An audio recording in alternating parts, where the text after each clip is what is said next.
Bonsoir Joël Demier. Bonsoir. Vous êtes coprésident de SOS Homophobie. Votre association lutte depuis 25 ans maintenant contre les actes homophobes. Vous publiez un rapport annuel qui est très inquiétant puisque les agressions physiques sont en forte hausse, plus 66% d'agressions en un an. C'est une année noire, cette année 2018. Oui, 2018 est une année noire dans la mesure où l'homophobie est de plus en plus violente. Et à la fin de l'année 2018, on constate même une agression physique homophobe par jour signalée à SOS Homophobie. C'est considérable, ça veut dire qu'à la fin de l'année, pas un jour ne passait sans agression homophobe. C'est alarmant et ça nous inquiète beaucoup. Est-ce que vous avez une explication sur ces chiffres qui sont particulièrement mauvais cette année? Écoutez, ces chiffres, en tout cas, ils attestent de l'ancrage et de la persistance de l'homophobie dans notre société, dans la société française. C'est la troisième année consécutive. C'est la troisième année consécutive qu'on assiste à une hausse des témoignages, oui. Pourquoi ? Parce que le débat public, probablement autour des questions de la PMA, mais aussi la persistance de la haine sur Internet, Internet n'est pas régulé. Donc en fait, c'est une caisse de résonance qui donne lieu aussi à des violences dans la réalité. Donc toutes ces causes, en fait, légitiment la parole homophobe et entraînent donc en passage à l'acte. Alors, vous parlez de passage à l'acte. Cette année, il y a une augmentation spectaculaire des agressions contre les femmes lesbiennes. Là, on est sur un chiffre d'une femme agressée chaque jour. Comment est-ce qu'on explique ça ? Oui, il y a une augmentation de la lesbophobie, cette homophobie contre les lesbiennes. Par jour, une agression par jour. C'est une libération de la parole des lesbiennes, c'est-à-dire que dans la lignée des mouvements... parole décomplexée.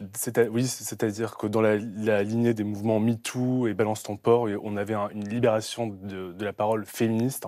Les lesbiennes prennent la parole et témoignent beaucoup plus, d'où l'augmentation des signalements de 42% d'actes lesbophobes. Parce qu'on va voir des citations que vous retranscrivez dans votre rapport, qui sont absolument choquantes. Voilà, sur la plage, vous êtes Gwyn, car si c'est le cas, on n'accepte pas ça ici. Il y a des enfants, ou encore dans une salle de spectacle. J'ai rien contre les couples comme vous, mais vous devriez avoir honte. On repère que c'est dans des lieux publics. Est-ce que ça, c'est nouveau ?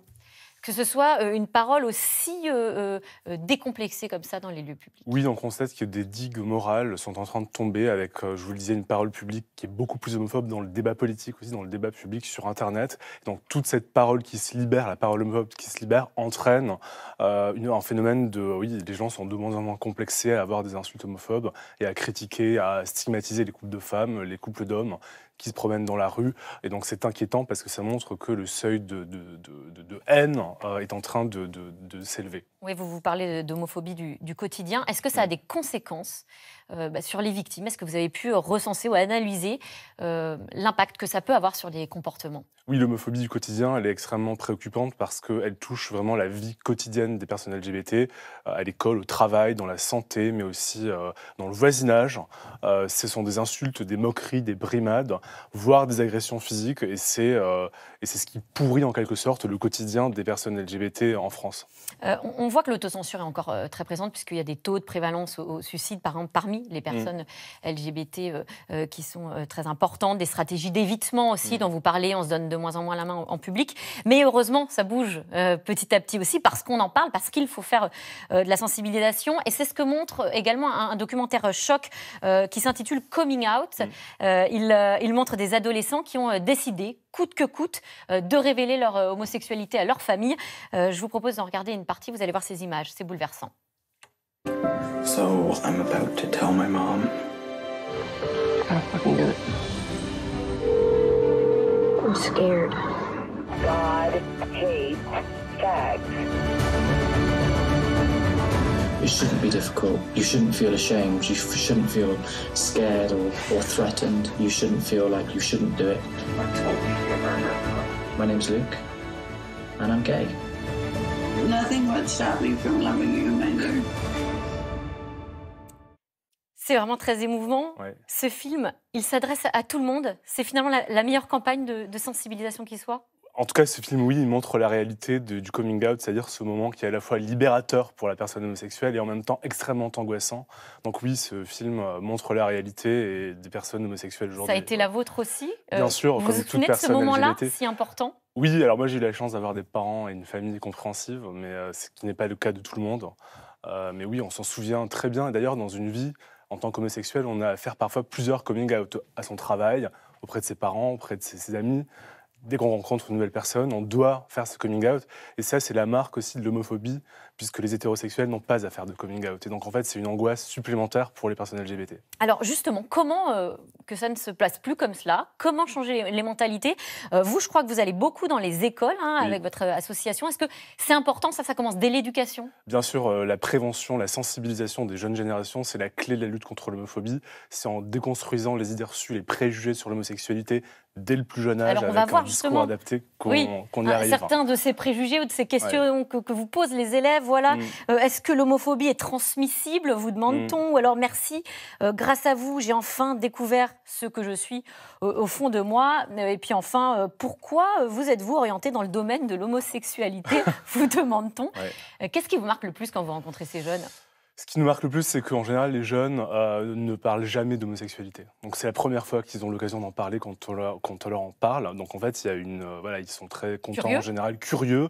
Ils expriment aussi des peurs, des craintes qu'ils ont héritées de leurs parents, de l'éducation qu'ils ont reçue, du discours de la société qui est plutôt homophobe. Et donc nous, ça nous donne l'occasion de déconstruire tous les stéréotypes sur les homosexuels. Et en général, à la fin de l'intervention, en milieu scolaire, on sent que ça va un peu mieux, que les mentalités évoluent. En tout cas, les élèves étaient contents de pouvoir s'exprimer. Alors, ça se passe pas toujours bien. Parfois, on a des expressions de l'homophobie dans les classes.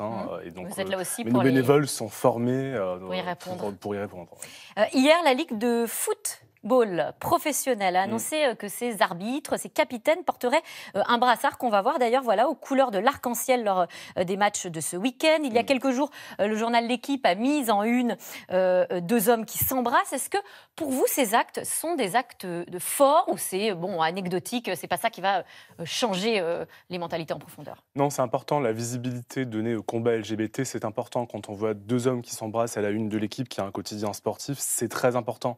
Ça banalise l'homosexualité dans la société et c'est cette banalisation, cette indifférenciation qu'on recherche finalement. Est-ce que le gouvernement en fait assez, selon vous, pour lutter contre l'homophobie? Il y a eu cette proposition de loi qui est faite pour lutter contre les contenus haineux en ligne. Il y a donc un grand plan qui est annoncé pour cet été. Ça va dans le bon sens? Ça va dans le bon sens, mais des mesures d'urgence avaient déjà été annoncées à la fin de l'année 2018 suite à la vague de violences homophobes dont on parle dans le rapport. Des mesures ont été annoncées, certaines ont été mises en œuvre, mais il y a une dizaine, c'est ça? Oui, une dizaine annoncées, 2 ou 3 mises en œuvre. Ça prend du temps. Nous, on déplore ça va pas assez vite, pas assez fort. Et quand on voit l'ampleur des violences, on appelle le gouvernement à agir plus efficacement, à voter la PMA, parce que la PMA qui est interdite aux lesbiennes, ça donne lieu aussi à des discriminations, ça légitime les discriminations. Donc il faut vraiment que le gouvernement agisse sur les agressions et sur l'égalité des droits. Eh bien, merci Joël Demier, coprésident de SOS Homophobie. Puis, pour poursuivre la réflexion, je vous propose ce soir de voir ce très beau documentaire de Johan Lemaire, footballeur et homo au cœur du tabou. C'est sur France 2 à 23h30. Tout de suite, c'est dans l'air avec Caroline Roux qui revient sur le glyphosate. Monsanto accumule les revers. La multinationale va devoir verser 2 milliards de dollars à un couple d'Américains. Une sanction qui intervient alors que des fichiers illégaux viennent d'être révélés dans la presse. C'est dans l'air, c'est dans un instant. Ne bougez pas.